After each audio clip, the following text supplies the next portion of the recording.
जबड़ी और आपका स्वागत है। आज हम लोग देखने जा रहे हैं making of the legendary B R. Chopra's Mahabharat, जो कि हमारा one of the most favourite serial है और हम लोगों ने देखा है। आज हम लोग उसकी मेकिंग देखने जा रहे हैं, तो चलिए देख लेते हैं ये वीडियो। लेकिन इससे पहले इस वीडियो चैनल का ओरिजिनल लिंक आपको हमारी वीडियो के डिस्क्रिप्शन मिल जाएगा। सब्सक्राइब किया, लाइक शेयर को फॉलो इनके चैनल को। इसके अलावा लोग चैनल के इंस्टाग्राम लिंक भी हमारी वीडियो के डिस्क्रिप्शन मिल जाएगा। सब्सक्राइब किया, लाइक शेयर को फॉलो करें। चलिए देख लेते हैं ये वीडियो। ये किरदार हल्का पड़ जाता तो शायद पूरा महाभारत हल्का पड़ जाता। He should be a very tall and a dynamic personality who could literally carry the Mahabharat on his shoulders. I find him the pillar of Mahabharat.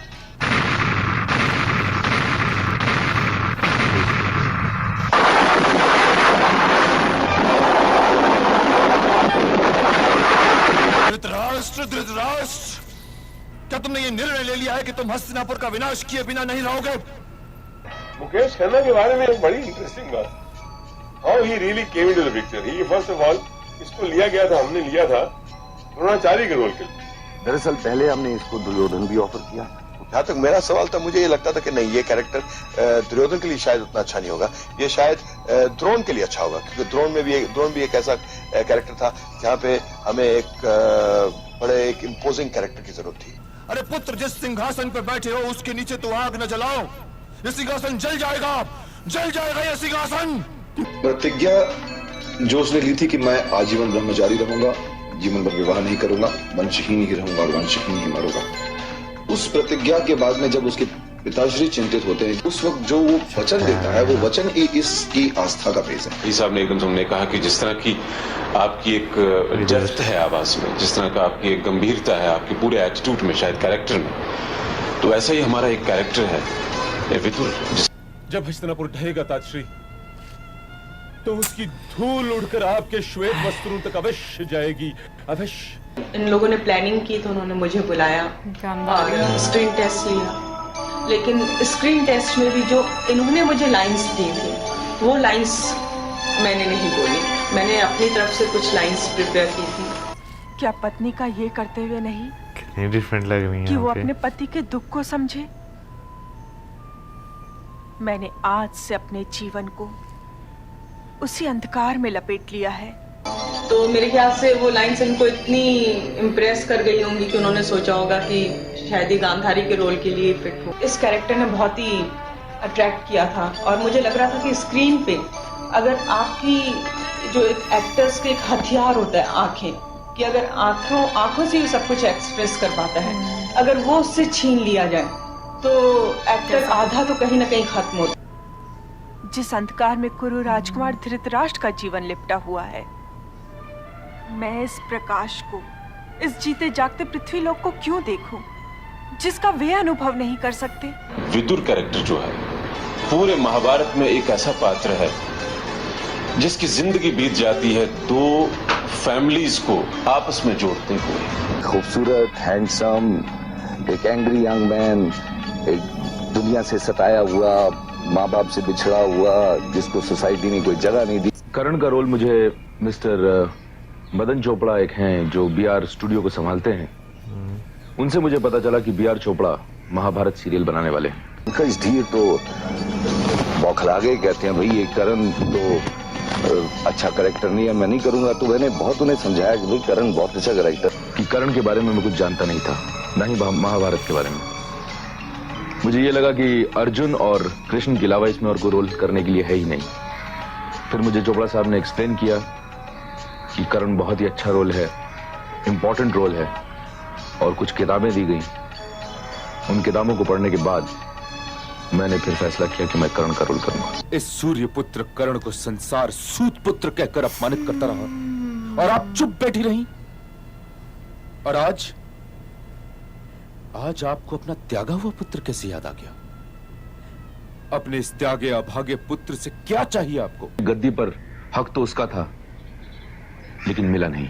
कभी कभी जी चाहता है कि वो मुझे कहीं मिल जाएं और मैं उनके चरण स्पर्श के पश्चात उनसे ये पूछूं कि हे माता, मुझे मेरा दोष तो बताओ, मुझे ये तो बताओ कि मैं किस अपराध का दंड भुगत रहा हूं। मेरा स्क्रीन टेस्ट लिया गया और कुछ 4 दिन बाद मुझे बुलाकर कहा गया कि तुम करण के रोल के लिए सिलेक्ट कर दिए गए। आप सोच रहे होंगे शायद मैंने अपने आप को कास्ट किया इसके लिए, लेकिन मैं आपको प्रॉमिस करता हूं कि मैंने अपने आप को इसमें कास्ट नहीं किया। धारावाहिक में शकुनी मामा का किरदार निभाने के लिए 3 लोगों को चुना गया था। इसके बाद एक इंटरव्यू में गुफी पेंटल, जो कि इस धारावाहिक के कास्टिंग डायरेक्टर भी हैं, उन्होंने बताया कि सीरियल की स्क्रिप्ट लिखे जाने पर राही मासूम रजा की नज़र उन पर पड़ी और उन्होंने कहा कि शकुनी मामा का रोल तुम ही करोगे। मैंने कहा जी मैंने तो कुछ काम ही नहीं किया इस कैरेक्टर के ऊपर, हम करवाएंगे। क्योंकि तुम्हारा अहंकार तुम्हें किसी के आगे हाथ फैलाने की आज्ञा ही नहीं देता। मैं किसी के आगे हाथ नहीं फैलाऊंगा। जीजा श्री ने ठीक ही कहा था कि पराजय तुम्हारे दुर्भाग्य में है और ये दुर्भाग्य तुम्हें स्वीकार करना ही पड़ेगा। सबसे महत्वपूर्ण कार्य और वो था the selection of Lord Krishna. जब धर्म और अधर्म के बीच युद्ध होने जा रहा हो तब केवल एक तीर्थ स्थान रह जाता है ताऊ, केवल एक तीर्थ स्थान, रणभूमि। कुछ 55 वीडियो टेस्ट लिए गए। It was quite a hectic task.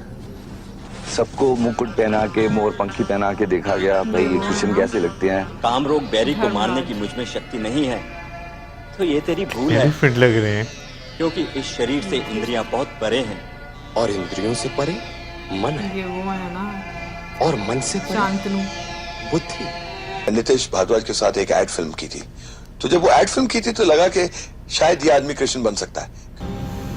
ये तो कोई न्याय नहीं हुआ ताऊ, टूटना ही था इस जंगा को, क्योंकि मजले भैया प्रतिज्ञाबद्ध थे। मुझे ये बताइए ताऊ कि यदि मजले भैया के स्थान पर आप रहे होते तो आप क्या करते? B.R. चोपड़ा की महाभारत में कृष्ण का किरदार निभाने वाले अभिनेता नीतीश भारद्वाज को खूब पसंद किया गया था, लेकिन आपको जानकर हैरानी होगी कि इस किरदार के लिए ऑडिशन देने वो गए ही नहीं थे। वह B.R. चोपड़ा के पास तो विदुर का किरदार मांगने के लिए गए थे।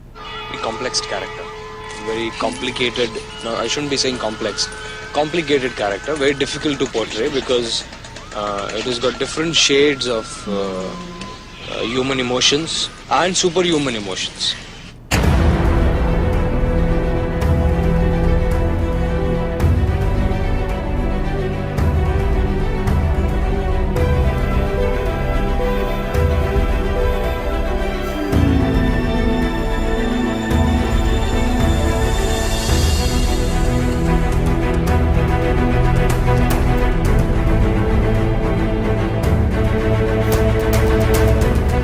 मैंने पेपर में ऐड पढ़ा था कि ये महाभारत के लिए आर्टिस्टों की जरूरत है। भीम के बारे में तो सब जानते हैं, तगड़े थे, तो एक ऐसा कैरेक्टर चाहिए था जो बाकी सब कैरेक्टर से ज्यादा टफ लगे, एक्टिंग भी जानता हो और भीम जैसा लगे भी। भीम में जो चीज चाहिए थी जो कैरेक्टर के लिए, वो आप में है।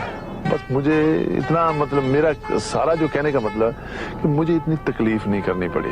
तो जब एंटर हुए तो लगा कि भाई यही भीम है, इससे बेटर भीम नहीं मिल सकता। Arjun's character was the only character which had various shades. Arjun को देखा, उसका टेस्ट लिया तो लगा कि एक इसमें एक बात है, इसमें एक वो जो एक पोस्चर जो होता है एक वॉरियर का, वो नजर आया। This character by itself is larger than life and I had the good fortune of portraying it. Who doesn't love Arjun? Yudhishthir का जो रोल है महाभारत में, तो रामायण में जो राम का रोल था एग्जैक्टली सेम है, क्योंकि राम भी एक मर्यादा पुरुष थे और उस युग में राम के बाद युधिष्ठिर एक मर्यादा पुरुष हुए।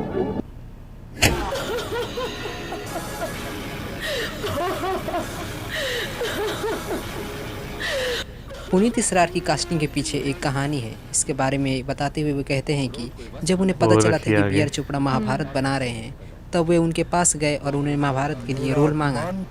इस दौरान B.R. चोपड़ा भी उनका लुक देखकर प्रभावित हुए और उन्हें भीम का रोल दे दिया, लेकिन पुनीत ने मना करते हुए दुर्योधन के रोल के लिए ऑडिशन देने के लिए बात कही और वो सफल भी हो गए।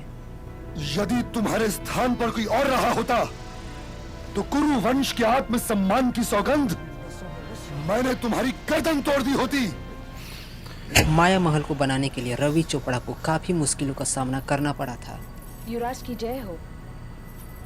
ऐसा महल बनाना है, दुर्योधन देखेगा और उसकी जो ईर्ष्या, उसका जो गुस्सा इन पे।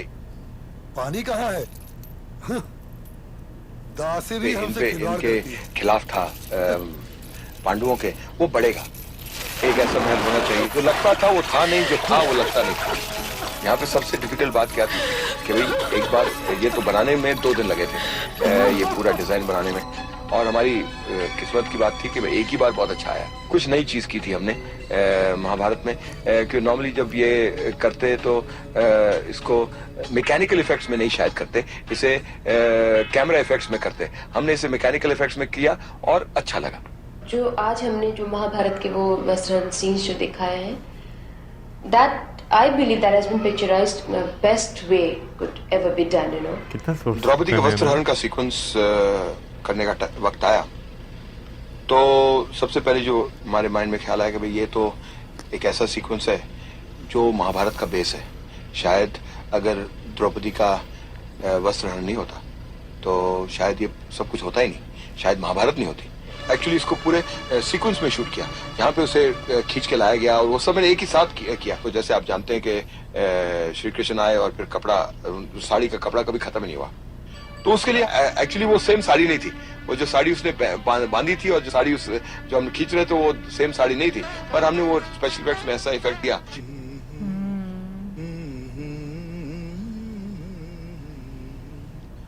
अथ श्री महाभारत कथा, अथ श्री महाभारत कथा, महाभारत कथा, कथा है पुरुषार्थ की, ये स्वार्थ की परमार्थ की, सारथी जिसके बने श्री कृष्ण भारत पार्थ की।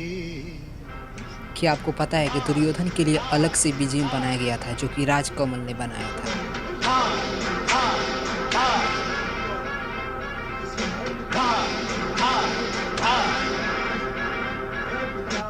पास की चल सकी यहाँ न कोई चाल,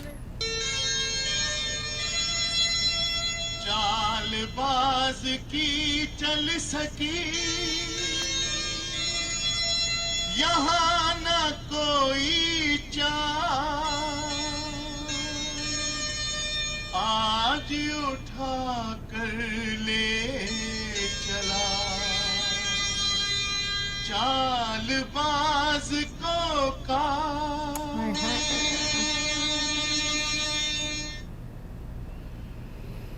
चोपड़ा साहब का विचार था कि महाभारत सिर्फ एक कहानी नहीं है, ये भारत के इतिहास का एक आईना है जिसमें जीवन के हर पहलू को दिखाया गया है। इसमें धर्म और अधर्म की लड़ाई है, राजनीति, परिवार और समाज के बीच संबंध और इंसानी जज्बात का दर्पण है।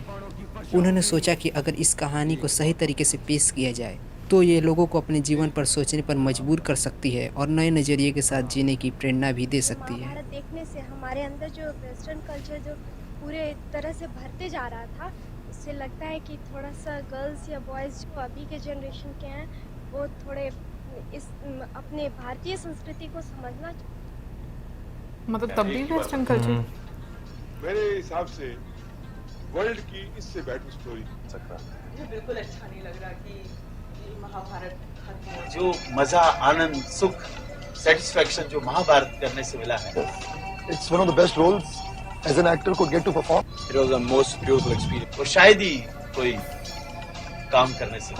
ये शॉट महाभारत में मेरा आखिरी शॉट है। यार ये भी दिखाते ना।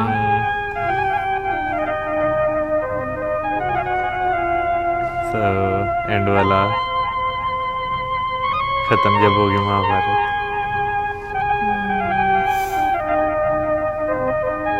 सारे सेट पे रो रहे हैं। महाभारत सायुध न हो, रोना तो आता है, मुझे खुद आ रहा है। कोई शक नहीं। सायुध न हो, है बिछड़ना कौन सा आसान होता है। न्याय की कोई बात, महाभारत सायुध न हो अन्याय की कोई बात।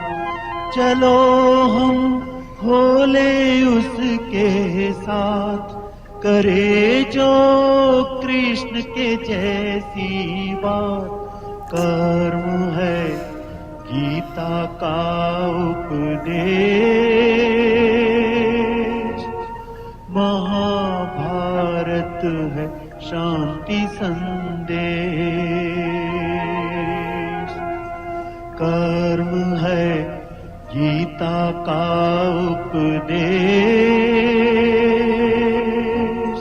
महाभारत है बहुत रो रहे हैं। संदेश।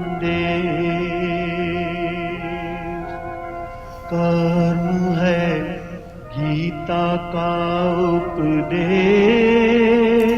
सब लोग अपनी आंखें बार बार ब्लिंक कर रहे हैं ताकि आंसू जो है बाहर ना निकले। शांति संदेश। ऐसे ही होता है, अपनी आँखों के ऐसे ही किया जाता है, ऐसे ही अपने आंसुओं को रोका जाता है ताकि जो है वो महसूस ना हो। बाकी भाई नो डाउट जब आप जो है ना BTS देखते हैं तो आपको बहुत सारी चीज़ों का जो है वो पता चलता है कि कौन सी चीज़ कैसे हुई थी। और जब आपको इतनी अच्छी टीम मिल जाए, इतने अच्छे लोग मिल जाएं और जो महाभारत के साथ वक्त के साथ साथ अटैचमेंट होती है ना, वो वाकई में बहुत अलग होती है। मतलब महाभारत जब हम लोगों ने भी देखा था ना, तो हम लोग उसको एज अ सीरियल ही देख रहे थे, लेकिन उससे बहुत कुछ सीखने का मौका मिलता है और आपको मतलब पता भी नहीं चलता और आपकी एक अटैचमेंट होती है। हालांकि उसमें सिखाया ये जाता है कि अटैचमेंट नहीं होनी चाहिए। इवन के मज़े की बात है, हम अभी रामायण देखते हैं ना तो कभी ये और कभी मैं महाभारत देखनी है आज। वाकई में आप जो है ना महाभारत के साथ एक अलग आपकी बॉन्डिंग है जो 90s की महाभारत है। 90s नहीं 80s की, 80s की महाभारत है, क्योंकि वो आते आते काफ़ी लंबा अरसा वो चली थी ना। तो जब वाकई ख़त्म हो तो इस तरह सब इमोशनल हो जाते हैं जब आपने ज़िंदगी के इतने साल एक साथ गुजारे हों। और इवन के अगर हम, मुझे ऐसा लगता है कि मेरे लिए सबसे ज़्यादा बेस्ट महाभारत वही है। हालांकि उसके बाद काफ़ी ज़्यादा सीरियल्स बने हैं, लेकिन जो कृष्ण जी उसमें है मुझे वो सबसे बेस्ट लगते हैं। जो बाकी सारे रोल्स हैं मुझे वो सबसे बेस्ट लगते हैं। हालांकि नेगेटिव पॉजिटिव सारे, जो हीरो है विलन है, कोई भी ऐसा रोल है ना, मुझे सारे महाभारत जो 80s के वही अच्छे लगते हैं। उसके बाद हालांकि इतने इफेक्ट्स और नई टेक्नोलॉजी, लेकिन उसका मैं कहूँगी कोई भी वो वाकई नहीं है। उसमें इमोशंस बहुत ज़्यादा हैं, खासतौर पर भीष्म पितामह के इमोशंस। ठीक, यानी कि हर इंसान, हर कैरेक्टर के इतने इमोशंस हैं ना जगह जगह पे कि आप उनके साथ बहुत कनेक्ट करते हैं। इवन कि मैं देख रही थी जितने भी एक्टर्स थे, चाहे वो मेल एक्टर्स थे या फीमेल एक्ट्रेसेस थी, जो वो बात कर रही थी उनकी बात में कितनी सादगी थी। और कसम से आजकल के एक्टर अच्छे हैं लेकिन उनके बोलने वो मासूमियत वो नहीं, शाइस्तगी नहीं है जो कि उन लोगों के अंदर होती आज के एक्टर्स में तेज तरारी ज्यादा आपको एक नजर आती है। उनकी टोन जो है वो बहुत है। पहले एक्टर्स की टोन बहुत, मतलब मुझे ऐसा लगता है शायद उनको प्रॉपर तरीका सीखना पड़ता था कि बात कैसे करनी है। बाकी कमेंट सेक्शन में आप जरूर बताइए कि आपका क्या कहना है इसके बारे में। मिलेंगे नेक्स्ट टाइम। सब्सक्राइब करना।